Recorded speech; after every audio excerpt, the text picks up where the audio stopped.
ओम शांति। जैसे कि हमने पिछले वीडियो में देखा था कि आप एक आत्मा है, ये हमने देखा था कि हमारे अंदर ये जो एक जड़ शरीर है, जो हड्डी मांस का पुतला है, और इसमें एक चैतन्य आत्मा विराजमान है। जो आत्मा मन, बुद्धि और संस्कार से मिलकर बनी हुई है। यह उसके अविभाज्य तीनों अंग है, मन, बुद्धि और संस्कार। मन के द्वारा आत्मा में विचार उत्पन्न होते हैं, जो अच्छे या बुरे, साधारण या श्रेष्ठ या साधारण, या सकारात्मक या नकारात्मक, दोनों तरह के विचार आते हैं। फिर आत्मा का दूसरा जो भाग है बुद्धि, वो विचार बुद्धि को भेज देती है आत्मा। फिर वो बुद्धि उस पर निर्णय करती है कि किस विचार को हमको अपने लिए स्वीकार करना है, मानना है, या जिस पे हमको कार्य करना है। तो बुद्धि जो निर्णय दे देती है, उस विचार पर हम कर्मेंद्रियों के द्वारा ये शरीर कर्म कर देता है। और जो कर्म हम करते हैं तो उसका कुछ न कुछ रिजल्ट पाप या पुण्य के रूप में बनता है, और वही आत्मा का तीसरा भाग संस्कार कहलाता है। तो मूल रूप में संस्कार ही वो आत्मा की पूंजी है, जो उसको जन्म जन्मांतर तक उसके हर कर्म के लिए एक तरह से जिम्मेदार होती है।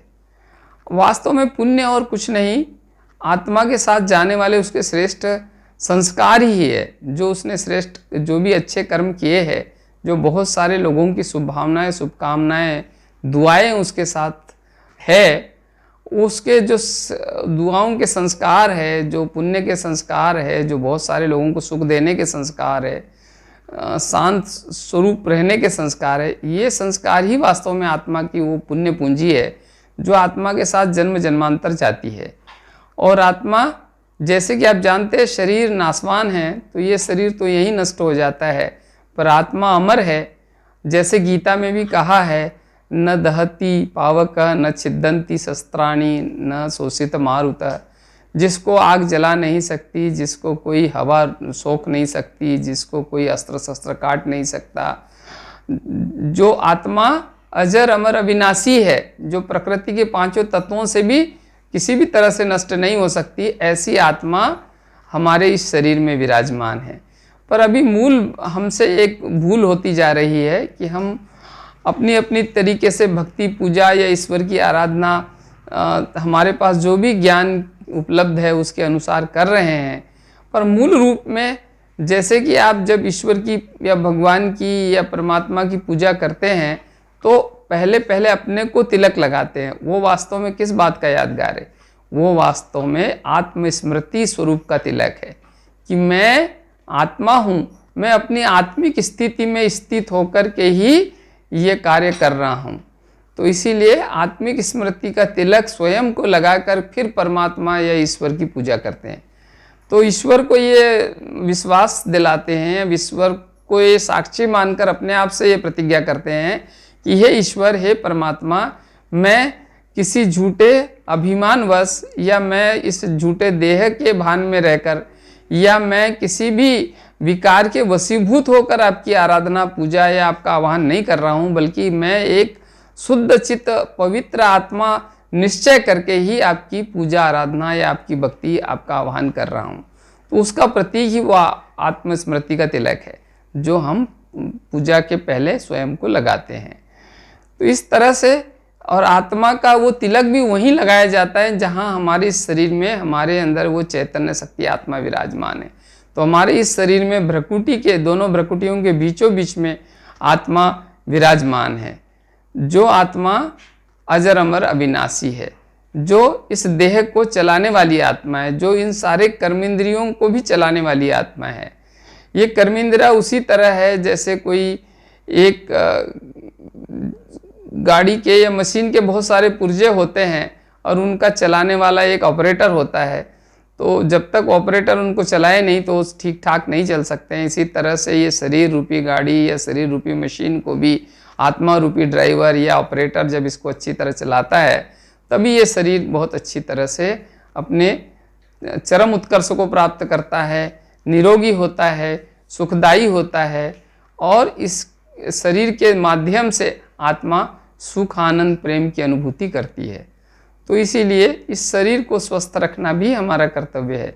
ये शरीर उसी तरह है जैसे कोई एक मंदिर होता है। यदि मंदिर बहुत गंदा हो और फिर उसमें मूर्ति कितनी भी अच्छी हो, तब भी आने वाले भक्त लोगों को वहाँ श्रेष्ठ अनुभूति नहीं होगी। तो इसीलिए यदि मूर्ति बहुत अच्छी होना बहुत आवश्यक है, तो वैसे ही मंदिर का भी साफ स्वच्छ होना बहुत आवश्यक है। तो ये हमारा शरीर भी आत्मा का ये शरीर रूपी मंदिर है, जिसमें आत्मा रूपी मूर्ति विराजमान है, चैतन्य शक्ति। तो इसीलिए इस मंदिर को भी साफ स्वच्छ रखना, पवित्र रखना हमारा कर्तव्य है। फिर बताया गया है कि आत्मा जो है, आत्मा की अनुभूति की जा सकती है। आत्मा को इन चर्म चक्षुओं से नहीं देखा जा सकता है। जैसे गीता में भी कहा है कि हे अर्जुन, तुम मुझे इन चर्म चक्षुओं से नहीं देख सकते हो। तो वो किसने कहा था? वो वास्तव में परमात्मा शिव निराकार ने कहा था कि तुम मुझे इन चर्म चक्षुओं से नहीं देख सकते हो, मुझे केवल ज्ञान के तीसरे नेत्र के द्वारा ही अनुभव किया जा सकता है। तो वास्तव में हमारे अंदर जो आत्मा विराजमान है, उसको भी हम ज्ञान के द्वारा अनुभव कर सकते हैं, उसको देखा नहीं जा सकता है। सूक्ष्म शक्ति है जो हमारे भ्रकुटी के मध्य विराजमान है। और हम आत्मा के जो मुख्य गुण हैं, आत्मा शांत स्वरूप है, आत्मा प्रेम स्वरूप है, आत्मा पवित्र स्वरूप है, आत्मा आनंद स्वरूप है, आत्मा सुख स्वरूप है, आत्मा प्रेम स्वरूप है, आत्मा ज्ञान स्वरूप है और आत्मा शक्ति स्वरूप है। ये आत्मा के मूल गुण हैं जिससे आत्मा भरपूर है। ये आत्मा में उसके ये निजी गुण हैं।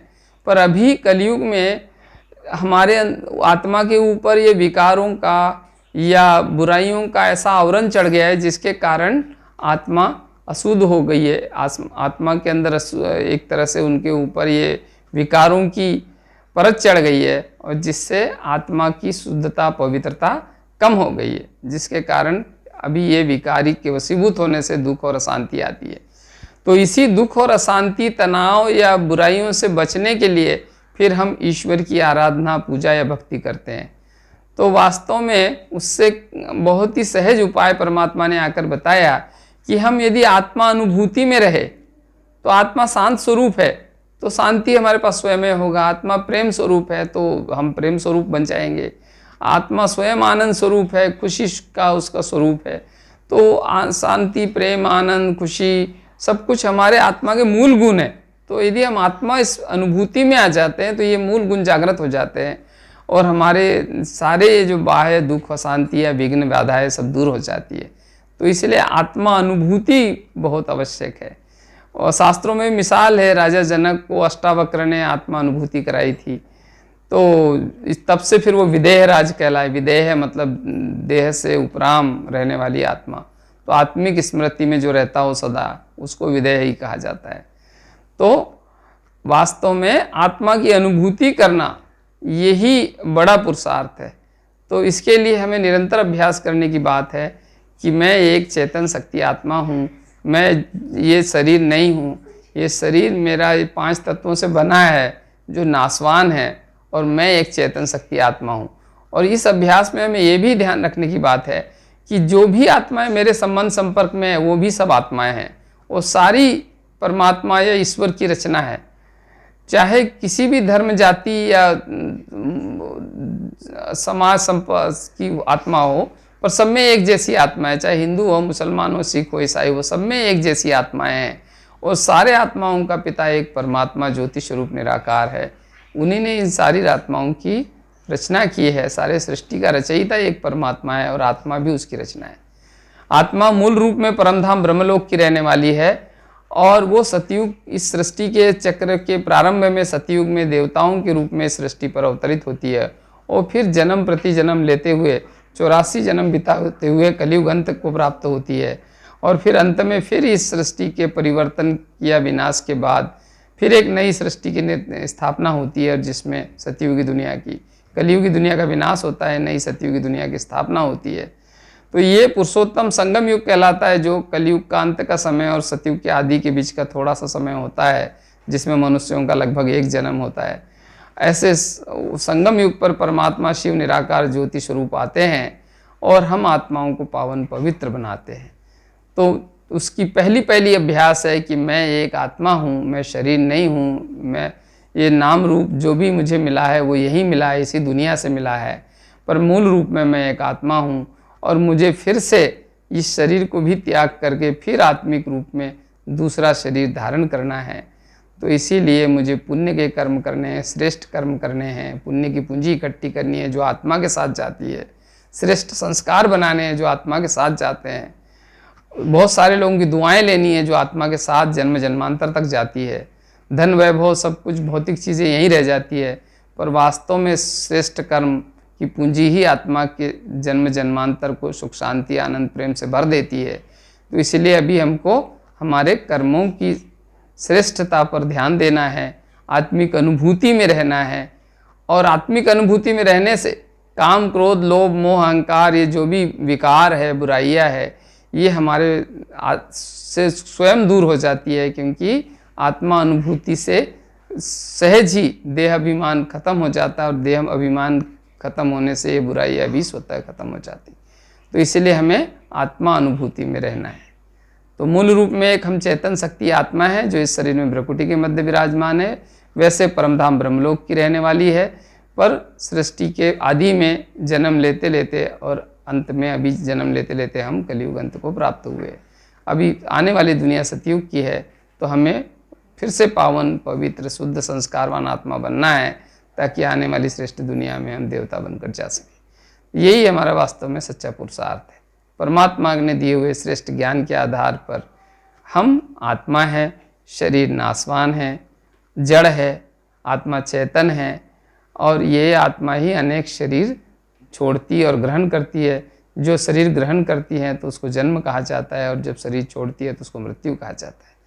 तो इस तरह से इस मृत्यु लोक में बुढ़ापे में ईश्वरीय ज्ञान की प्राप्ति का यत्न करने के बजाय जब ही हमको ईश्वर का ज्ञान प्राप्त हो तभी से अपने आप को श्रेष्ठ बनाने का, आत्मिक अनुभूति में लाने का पुरुषार्थ करना चाहिए, परमात्मा को याद करने का पुरुषार्थ करना चाहिए, ताकि हमारे संस्कार श्रेष्ठ बन सके और आने वाली श्रेष्ठ दुनिया में हम जा सकें। तो इसीलिए अंत का इंतजार मत कीजिए, क्योंकि अभी तो मनुष्य बूढ़ा होने का इंतजार न करे, बल्कि ये सृष्टि ही बूढ़ी हो चुकी है, सृष्टि ही विनाश की ओर जा रही है। तो ऐसे समय में बच्चे बूढ़े जवान सबका कर्तव्य है कि वो अपने को आत्मा महसूस करे और परमात्मा में अपना बुद्धि योग स्थिर कर और अपने संस्कार पावन पवित्र बनाए। अच्छा, ओम शांति।